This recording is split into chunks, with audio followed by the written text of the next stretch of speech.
Deanna Clyne, and I am a ceramic artist. I'm here to talk to you a little bit about my artwork, my process, and inspirations.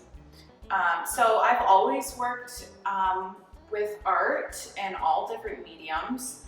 I did a lot of fiber work and photography, but when I got to college at Wayne State, I just absolutely fell in love with ceramics and the process and the people involved. I also really enjoy the tactile nature of it. So a lot of my inspiration comes from nature.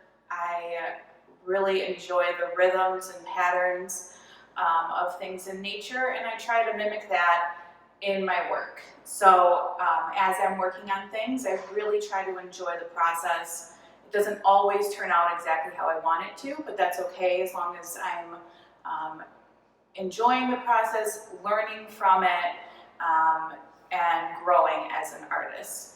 So I have a few pieces here. I really like to use some earthy colors. I use a terracotta clay, and a lot of these pieces are utilitarian, so you can use them in your kitchen, for serving, and everyone's favorite piece of ceramic work, which is mugs. So mugs actually take a lot of work to make, and I take a lot of pride in making a nice mug that you want to use every day.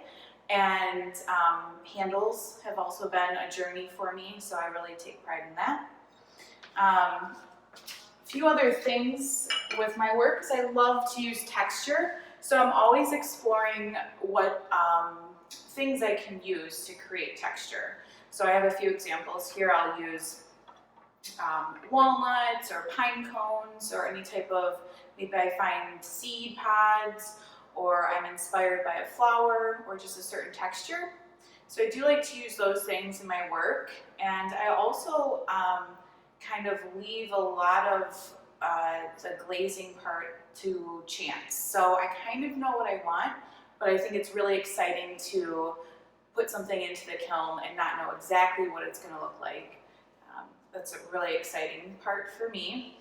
I also like to make things look organic, so maybe I'll throw a cup on the pottery wheel and then have some smush in some spots, or just kind of move the clay in a certain way. And a lot of it is just how I'm feeling that day. I also have a few pieces that have some crawfish legs in it. So this is a series I did for a while, and just would go find crawfish little claws and push them into the clay. It kind of reminds me of childhood, things I really enjoyed exploring in nature. Well, I do teach ceramics at the Anton Art Center. I've been teaching within the medium for about 10 years and 5 years at the Anton Art Center. And I teach adults and children, and then combined classes where it's adult and child. And I have kids classes where the kids can hand build, so pinch pots and coil pots and slab, and then they can also learn how to throw on the pottery wheel. So we do those things, and then in the adult classes, people pretty much work on whatever they're interested in. So if they're interested in going on the wheels, we do that. It's really just a space where people can be creative, and it's a camaraderie between everyone in class. So even if you come in for class and you really don't feel like working with clay, but you want to be around people who are creative, you can do that. Maybe you just come in and sketch one night. It's kind of whatever you need for that day. Yeah, and you make everything, starting with just a lump of clay, and then you see it through to the end. So you have just, a chunk of clay, and then make something, and then fire it twice, and then you end up coming out with, maybe it's some type of bowl or plate or tray. Maybe it's an animal sculpture. It could be tiles. So it's whatever path that you want to go on. I really like to encourage people to explore the medium how they want.